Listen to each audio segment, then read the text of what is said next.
귀한 어린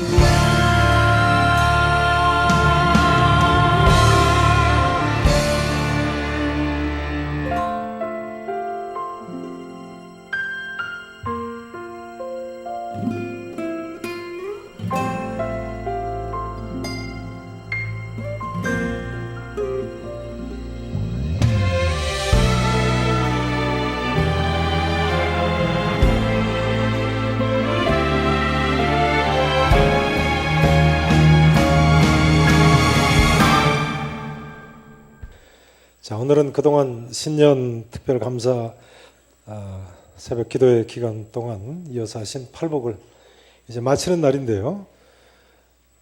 복습을 먼저 좀 하셨으면 좋겠습니다. 팔복 중에 첫 번째 복이 무엇이었습니까? 본문 3절 말씀 같이 한번 소리내서 읽으십니다. 3절 같이 읽으십니다. 심령이 가난한 자는 복이 있나니 천국이 그들의 것이며. 여기 심령이 가난한 자는 영혼이 가난한 자라고 말씀드렸죠. 헬라어 본문 단어가 영혼이라는 뜻입니다. 영혼이 가난한 자, 그러니까 영혼 깊은 곳으로부터 궁핍함을 느끼고 한 마리의 사슴과도 같이 영적으로 갈급함을 느끼는 그런 사람이 복이 있다는 말씀입니다. 이런 사람에게 어떤 복이 있다고요? 천국이 그들의 것이며. 그러니까요, 찬송가 280장처럼요. 천부여 의지 없어서 손 들고 옵니다. 주 나를 박대하시면 나 어디 가리까. 그렇게 찬송하는 사람은 하나님께서 분명히 구원해 주실 줄로 믿습니다. 믿으실 수 있기를 축원합니다. 팔복 중에 두 번째 복은 무엇이죠? 4절 말씀을 또 같이 읽으십니다. 4절 함께 읽으십니다. 애통하는 자는 복이 있나니 그들이 위로를 받을 것이며. 여기 애통하는 자는 광야와 같은 세상살이에 지쳐서 울고 있는 분들을 가리키는 말씀이기도 합니다만, 영적으로 또한 애통하는 자들을 가리키는 말씀이기도 하죠. 영적으로 애통하는 자, 즉 자신이 죄인임을 깨닫고 사도 바울처럼요, 오라나는 곤고한 사람이로다, 이 사망의 몸에서 누가 나를 구원하랴 울부짖는 사람, 하나님께서 반드시 위로해 주신다는 약속의 말씀인 것입니다. 특별 새벽 기도의 시간에 말씀드린 대로요, 우리는 성부 하나님, 성자 하나님, 예수님, 성령 하나님께 위로를 받고 사는 사람들인 줄로 믿으셔야 됩니다. 물론 세상 사람들은 이 하나님의 위로를 받아들이지 않아서 문제가 되는 것이죠. 자, 팔복 중에 세 번째 복은 무엇입니까? 5절 말씀을 같이 읽으십니다. 함께 읽으십니다. 온유한 자는 복이 있나니 그들이 땅을 기업으로 받을 것이며. 온유한 자가 복이 있다고 말씀하셨는데요, 온유한 자는 어떤 사람을 가리키는 것이었습니까? 요한 켈빈의 정의였죠. 자, 한번 따라서 하실까요? 부드러운 마음으로 살고 노하기를 더디하며 절제할 수 있는 사람. 성도 여러분, 앞으로 꼭 이렇게 사시기 바랍니다. 자, 한번 따라서 하실까요? 부드러운 마음으로 살자, 노하기를 더디하자, 절제하며 살자. 그런데 중요한 점은요, 이런 온유한 삶은 성령의 9가지 열매 중에 하나라는 점입니다. 그러므로 성령 충만한 사람들이 온유의 열매를 많이 맺을 수 있는 건데요, 이런 사람은 이 땅에서도 복을 받고 새하늘과 새 땅에서도 또한 기업을 받을 것이라는 가르침입니다. 예수님께서 온유한 자는 복이 있나니 그들이 땅을 기업으로 받을 것이라고 하셨으니까요. 이 땅은 새하늘과 새 땅에서의 기업도 또한 포함하고 있습니다. 자, 이제 팔복 중에 네 번째 복이 무엇입니까? 6절 말씀을 또 같이 읽으십니다. 6절 시작. 의에 줄이고 목마른 자는 복이 있나니. 아멘. 의에 줄이고 목마른 자는 복이 있다. 여기 의란 하나님께서 옳다고 하시는 것이 의죠. 그러니까 목마른 사슴처럼요. 하나님께서 옳다고 하시는 것에 목말라 있는 자는 하나님께서 영육간에 채워주신다는 말씀이에요. 그들이 배부를 것임이라고 하지 않습니까? 자, 더 자세한 내용은 이 시간에 다 할 수가 없고요. 이제 오늘이 지나면 신년 특별 새벽 기도에 CD가 나오니까요. 특별 새벽 기도에 참석하지 못하신 분들은 도서관에서 구입해서 들어보시기 바랍니다. 자, 이제 팔복 중에 5번째 복이 무엇이죠? 7절 말씀을 또 같이 읽으십니다. 7절입니다. 긍휼히 여기는 자는 복이 있나니 긍휼히 여기는 자는 복이 있나니 우리 모두는 하나님께서 긍휼히 여기는 사람들로서요. 우리도 또한 다른 사람들을 긍휼히 여겨야만 한다고 말씀을 드렸습니다. 긍휼히 여겨야 된다. 우리도 하나님께 어떻게 여김을 받은 사람들이에요? 긍휼히 여김을 받은 사람들이기 때문에요. 우리 모두가 1만 달란트 빚진 자니까 나에게 100데나리온 빚진 자를 용서해야죠. 기억나시죠? 예수님의 1만 달란트의 빚진 자예요. 100데나리온은요 1만 달란트의 60만 분의 1 가치밖에 안 됩니다. 얼마의 가치라고요? 60만 분의 1이요. 그러니까 6천억 원을 탕감받은 사람이요 60만 분의 1이면 얼마예요? 6천억에 10만 원입니다. 6천억 원을 탕감받은 사람이 나한테 10만 원 빚진 사람 멱살 잡고 용서하지 못하는, 그랬어야 되겠습니까? 우리가 하나님께 긍휼히 여김을 받은 사람으로 다른 사람들 긍휼히 여겨야죠. 자, 그 다음 팔복 중에 6번째 복이 무엇입니까? 8절 말씀 함께 읽으십니다. 시작. 마음이 청결한 자는 복이 있나니 그들이 하나님을 볼 것이며. 여기 마음이 청결한 자는 한마디로 어린아이 같은 순수한 마음을 가리킨다고 말씀을 드렸습니다. 예수님께서 저희가 하나님을 볼 것이라고 말씀하셨는데 예수님께서 다른 곳에서는요 심지어 어린 아이들을 안으시고 일일이 안수하시면서 천국은 이런 자의 것이니라 하고 실물 교육을 시키시면서 가르치시지 않으셨습니까? 마음이 어린아이같이 청결한 자는 복이 있나니 그들이 하나님을 틀림없이 천국에서 뵐 줄로 믿습니다. 팔복 중에 7번째 복이 무엇이죠? 9절 말씀 또 같이 읽으십니다. 시작. 화평하게 하는 자는 복이 있나니 그들이 하나님의 아들이라 일컬음을 받을 것이며. 자, 이 7번째 복은 지난주 오전에 생각해 보신 말씀이죠. 성경에 화평이란 2가지 경우가 있다고 말씀드렸습니다. 그 2가지가 무엇이었습니까? 첫째는 사람과 사람 사이의 화평이고요. 2번째는 하나님과의 화평이라고 말씀을 드렸습니다. 이 내용은 지난주 오전에 하신 내용이니까 더 이상 언급을 하지 않겠습니다. 중요한 점은 이것입니다. 자, 저를 보세요. 중요한 점은요, 영원히 가난한 자 중에 가장 가난한 자가 예수님이시라는 사실입니다. 공감하시죠? 또한 애통하는 자 중에 가장 애통하는 자가 예수님이시라는 사실입니다.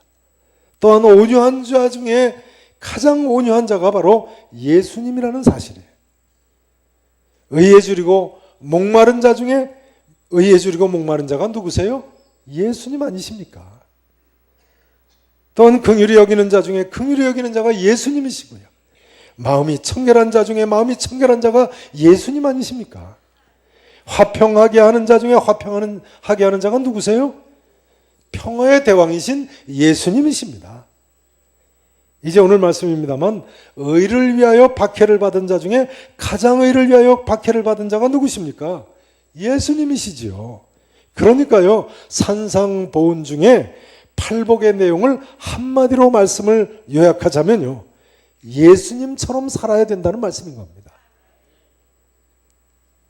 또 그렇기 때문에 이 팔복의 말씀은요, 예수님께서 나를 따르라 하신 말씀과도 똑같은 말씀인 거예요. 한번 따라서 하실까요? 예수님처럼 살자. 나를 따라오너라. 나를 따르라. 너는 나를 따르라. 다 같은 말씀이에요. 자, 다 함께 오른손을 불끈 쥐고 한번 따라서 하십니다. 나를 따라오너라. 나를 따르라. 너는 나를 따르라. 예수님처럼 살겠습니다. 아멘이시죠? 네, 되셨습니다. 이제 오늘 말씀 팔복 중에 8번째 복입니다. 이제 본론입니다. 10절, 11절, 12절 말씀을 다시 보십니다. 자, 제가 10절을 읽습니다. 11절, 12절 말씀을 보세요. 의를 위하여 박해를 받은 자는 복이 있나니 천국이 그들의 것임이라. 자, 11, 12절 읽으세요. 나로 말미암아 너희를 욕하고 박해하고 거짓으로 너희를 거슬러 모든 악한 말을 할 때에는 너희에게 복이 있나니 기뻐하고 즐거워하라. 하늘에서 너희의 상이 큼이라. 저는 박해하였느니라. 아멘. 의를 위하여 박해를 받은 자는 복이 있다고 말씀하셨습니다. 여기 의란 무엇보다도 하나님께서 옳다고 하시는 것이라고 말씀을 드렸죠. 즉 다시 이야기하자면요, 하나님 뜻대로 사는 사람을 가리킵니다. 의를 위하여 박해를 받는. 여러분, 하나님께서 옳다고 하시는 대로, 즉 하나님 뜻대로 살면 고난을 받게 되어 있습니다. 박해를 받습니다. 예수님께서 뭐라고 말씀하셨습니까? 요한복음 15장 20절에서 이렇게 말씀하셨죠. 내가 너희에게 종이 주인보다 더 크지 못하다 한 말을 기억하라. 사람들이 나를 박해하였은즉, 나 예수를 박해하였은즉 말이죠, 너희도 박해할 것이라 말씀하셨습니다. 사람들이 예수님을 박해하였은즉 제자들도 뭐 할 것이라고요? 박해할 것이라고요. 사람들이 왜 그렇게 예수님을 박해하고 하나님 뜻대로 살려고 하는 성도들을 박해를 하는가요? 왜 그렇습니까?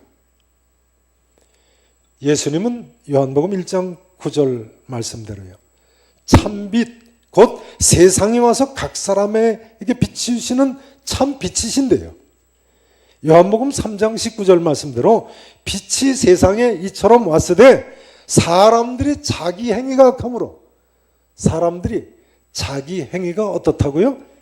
악하다고요. 악하다고. 빛보다 어둠을 더 사랑한다고 되어 있어요. 빛보다 어둠을 더 사랑. 그러므로 사도 바울은 로마서 13장 12절에서요, 우리가 어둠의 일을 벗고 빛의 갑옷을 입자고 했습니다. 낮에와 같이 단정히 행하고 방탕하거나 술 취하지 말며 음란하거나 호색하지 말며 다투거나 시기하지 말고 오직 주 예수 그리스도로 옷 입고 정욕을 위하여 육신의 일을 도모하지 말라고 했습니다. 에베소서 5장 8절에서는요, 너희가 전에는 어둠이더니 이제는 주 안에서 빛이라, 빛의 자녀들처럼 행하라고 했습니다. 에베소서 5장 11절에서는요, 너희는 열매 없는 어둠의 일에 참여하지 말고 도리어 책망하라고 했습니다. 어둠의 일에 참여하지 말고 도리어 뭐 하라고요? 책망하라고요. 그러니까 세상 사람들이 제대로 예수 믿는 사람들을 핍박하고 박해할 수밖에요. 어둠의 일에 참여하지도 않을 뿐만 아니라 책망을 하니까 말이죠. 잘못됐다고 하니까, 회개하라고 하니까. 만일 우리가 세상 사람들처럼 방탕하거나 술 취하고 음란하거나 호색하고 다투거나 시기하고 정욕을 위해서 육신의 일을 도모하고 죄 짓는 사람들에게 회개하라고도 하지 않고 같이 놀고 먹고 마신다면 왜 예수 믿는 사람들 비난하고 박해하겠어요? 하여간 인간이 악합니다. 정말 이 세상은 칠흑 같은 어둠에 빠져 있습니다. 틀림없습니다. 이슬람 교도들 자살 폭탄 테러 하는 거 보세요. 아무나 붙들고 너 죽고 나 죽지 않은데 뭐 살아남을 사람이 이 세상에 어디 있겠습니까? 전에는 예수 믿는 사람들, 기독교도들을 죽이겠다고 하고 미국 사람 죽이겠다고 하고 이스라엘 사람 죽이겠다고 하더니 이제는 아무나 다 이슬람 교도가 아니면 다 죽이겠다고 합니다. 심지어 이슬람 교도들 중에서도 수니파가 아니면 죽인다고, 같은 이슬람 교도들인 시아파 사람들까지 죽이니 그 사람들 정말 칠흑 같은 어둠에 빠져서 도무지 빛이라고는 발견하지 못한 사람들임이 틀림없습니다. 이슬람 교도만 그렇습니까? 북한도 마찬가지죠.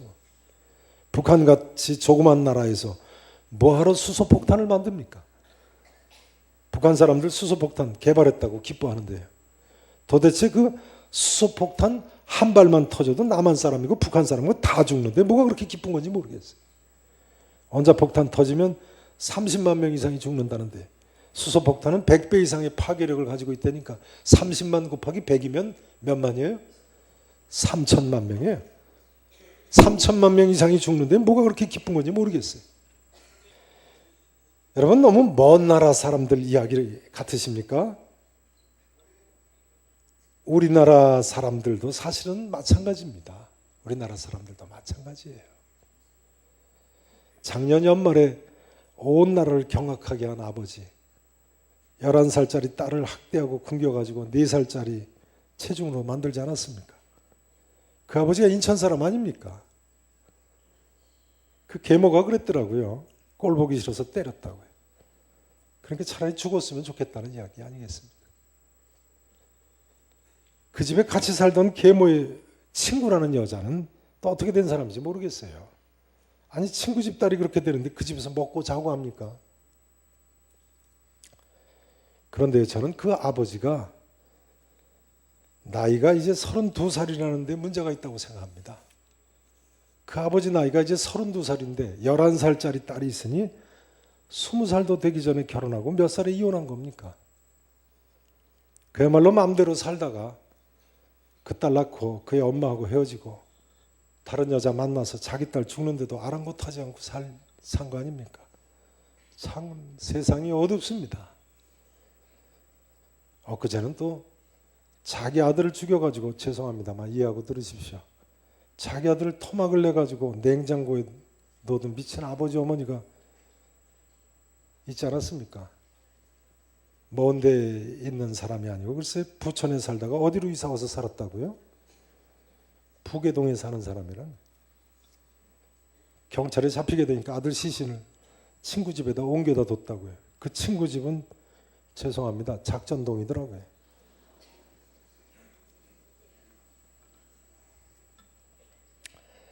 말문이 막힙니다. 도무지 이걸 어떻게 설명해야 되는 것입니까? 아버지 한 사람도 아니고 엄마까지 말이죠. 짐승도 그러진 않죠. 자기 아들을 토막살인해서 냉동고에다 넣어두고 몇 년을 그 집에서 살았다. 이게 뭐라고 설명해야 되는 것입니까? 이런 죄인들이니 하나님께서 옳다고 하시는데 관심이 있겠습니까? 하나님께서 옳다고 하시는 대로 살자고 하면 싫어하고 핍박할 수밖에요. 우리 죄인들은 그죠? 하나님 우리는 죄인입니다. 살려주시옵소서 회개하고 하나님께로 나오는 길밖에는 다른 살 길이 없습니다.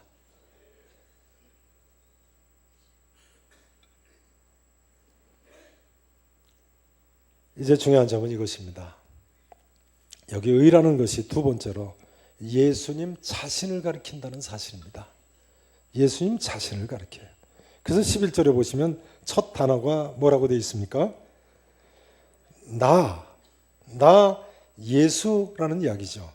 나 예수로 말미암아 너희를 욕하고 뭐 한다고요? 박해하면. 그러니까요. 예수님은 하나님의 의이신 거예요. 의를 위하여 박해를 받는 것에 대해서 이야기하면서 나로 말미암아 너희가 박해를 받게 되면 말이죠. 그러므로 예수님 따라 사는 것이 의를 위하여 사는 것이고 예수님을 위하여 고난받는 것이 또한 의를 위하여 고난을 받는 삶인 거예요. 세상 모든 사람은 복받기를 원합니다만 그러나 팔복의 길로 나오는 사람이 도무지 없습니다. 무엇보다도 예수님을 위해서 고난받기를 원하는 사람이 너무나 적습니다. 예수님께서 오히려 이럴 때 기뻐하고 즐거워하라고까지 말씀하셨는데요. 이제 중요한 점은 이것입니다. 이것이 중요하죠. 현재의 고난은 장차 우리에게 나타날 영광과 좋게 비교할 수 없다는 것입니다. 한번 따라서 하실까요? 현재의 고난은 장차 우리에게 나타날 영광과 좋게 비교할 수 없느니라. 믿으십니까? 로마서 8장 18절의 말씀입니다. 예수님께서도 같은 말씀을 오늘 본문에서 하지 않으십니까? 천국이 그들의 것임이라 하시면서요, 기뻐하고 즐거워라, 하늘에서 너희 상이 큼이라 확실하게 말씀하고 계십니다. 성도 여러분, 이 사실을 진실로 믿으시기를 축원합니다. 믿으셔야 됩니다. 믿으셔야 됩니다. 하늘에서 내가 의를 위하여 살면, 예수님을 쫓으며 고난당하는 그 모든 것 하나님께서 큰 상으로 갚아주실 줄로 믿으셔야 됩니다. 지난 여름에 대전에서 있었던 교회 갱신여부의 수련회에 제가 참석했을 때, 대전에서 개척교회를 하는 제 제자가요, 저를 찾아와서 만나더니요, 그 제자는 제가 신학교 가기 직전에 저희 아버지가 장로님으로 계시던 개척교회에서 고등부를 담당할 때 고등부 회장이던 친구입니다. 제가 간증을 해서 기억하시는 분들이 계실 겁니다. 그 고등부 회장이 우리 교단 목사가 됐는데요, 그 친구가 저를 만나자마자 뭐라고 자리에 앉으면서 질문하느냐면요, 근데 저희 그 수련회 같이 목사님들, 여종사님들도 참석하셔서 같이들 들으셨죠. 저한테 뭐라고 질문하냐면요, 형님, 도대체 천국에 상급이 있기는 있는 겁니까? 저한테 신학교 전도사 되기 전에 만나서 같이 뒹굴던 친구니까 저한테 형님이라고 불러요. 형님, 도대체 천국에 상급이 있기는 있는 겁니까? 그런 물어보는 거예요. 여러분 어떻게 생각하십니까? 천국에 상급이 있을까요? 천국은요, 길도 황금길 아닙니까? 그러니까 아무것도 부족한 것이 없는 곳인데요, 천국에 상급이 차등이 있다고 하면 좀 이해가 곤란한 것 아닌가요? 어떻게 생각하십니까? 온갖 보석으로 가득 찼는데 그 중에 뭐 차등이 있을 게 뭐가 있나요? 제 생각에요, 이 친구가 개척교회 목회가 끝은 안 보이고 계속 어렵기만 하니까 그런 생각이 들었던 것 같습니다. 이 땅에서 삶은 고달프고 주님을 위해서 헌신을 했으니까 하나님께서 이 다음 천국에서 상급은 주실 줄로 믿는데, 도대체 천국에 상급이 있기는 있겠지만 다시 한번 옛날 선생님을 만나서 천국에 상급이 있다는 말을 듣고 위로를 받기를 원했던 것 같아요. 그 친구는 전에 한번 간증을 제가 한 적이 있죠. 신학교 때부터 우리나라에서 가장 가난하고 복음을 듣지 못한 사람들한테 자기가 가서 복음을 전하겠다고 헌신을 해가지고 강원도 대관령 남쪽 지역이 가장 가난하고 가장 외진, 또 복음이 전해지지 않은 지역이라고 해서 신혼 초부터 전 재산을 다 털어가지고 그 산속에 들어가서 교회를 3군데나 개척을 했어요. 근데 교회 3군데나 짓고 하다 보니까 전 재산이 다 없어진 거죠. 죄송한 말씀입니다만, 그러다 보니까 사모님이 그냥 못 견디고 도망가 버렸어요. 참 여자들 이상하더라고요. 초등학교 다니는 아들 2이나 있는데 남편이 아무리 돈을 못 벌어와도 그렇지, 그 애까지 버리고 도망가 버렸어요. 다른 데로 시집가 버렸어요. 죄송합니다. 제 제자입니다만 어떻게 보면 정말 훌륭한 친구고요, 어떻게 보면 참 미련한 친구죠. 정말 어린아이 같은 순수한 친구예요. 자, 아무튼 성도 여러분, 천국같이 좋은 곳에 제각기 다른 상급으로 차등이 있을까요? 어떻게 생각하십니까? 제가 뭐라고 그 후배한테 이야기했을까요? 제가 이렇게 이야기했습니다. 잘 들어보세요. 이것이 답입니다. 상급이 있다는 것을 믿는 것이 믿음이다. 상급이 있다는 것을 믿는 것이 뭐라고요? 그게 믿음이라고요. 그러므로 히브리서 저자는 믿음이 없이는 하나님을 기쁘시게 하지 못하나니 하나님께 나아가는 자는 반드시 그가 계신 것과 또한 그가 자기를 찾는 자들에게 상 주시는 이심을 믿어야 할지니라 하셨습니다. 무엇과 뭘 믿어야 된다고요? 첫째는 하나님이 계신 것을 믿어야 되고요. 두 번째는 하나님 찾는 자들에게, 하나님 뜻대로 사는 사람들에게 상 주시는 이심을 믿어야 되는 것입니다. 그러므로 예수님께서는 오늘 뭐라고 같은 말씀을 하셨습니까?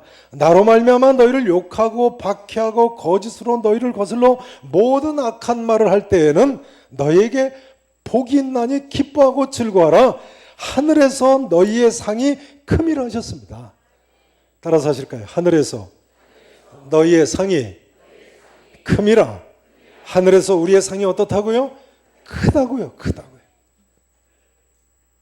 우리 주님으로 말미암아 고난을 받는 성도, 어떻게든 하나님 말씀대로 살려고 다른 사람보다 더 헌신하는 성도는 이 다음에 더 큰 상을 받을 줄로 믿으셔야 합니다. 그게 믿음이에요.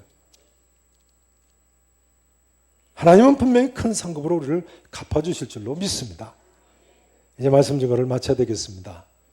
성도 여러분, 우리가 새로 출발하는 2016년 새해의 사실은요, 죄송한 말씀입니다만 사실은 우리 앞에, 아니 내 앞에 어떤 어려움이 놓였는지 아무도 모릅니다. 무엇보다도 우리 모두에게는 예수님 때문에 하나님 뜻대로 살려고 하면 할수록 겪어야만 하는 시련이 있는 것입니다. 그러나 우리에게는 하나님 뜻대로 살면, 다시 이야기하자면 예수님처럼 살면요, 이 땅 위에서의 복과 저 천국에서 살 것이 분명히 약속이 되어 있습니다. 뿐만 아니라 저 천국에서의 큰 상이 약속되어 있는 줄로 믿으실 수 있기를 축원합니다. 아무쪼록 이 자리에 계신 모든 분들께서 이 소망 가운데 언제나 항상 기뻐하고 즐거워하며 믿음의 선배들처럼 하나님 뜻을 이뤄드리며 사실 수 있기를 우리 구주 예수 그리스도 이름으로 간절히 축원하겠습니다. 우리 아버지 하나님, 참으로 감사합니다. 우리가 무엇이간데 이처럼 구원의 길로 나오게 하셨습니까? 죄인들이로되 주께서 긍휼히 여겨주심으로 이 자리에 나왔습니다.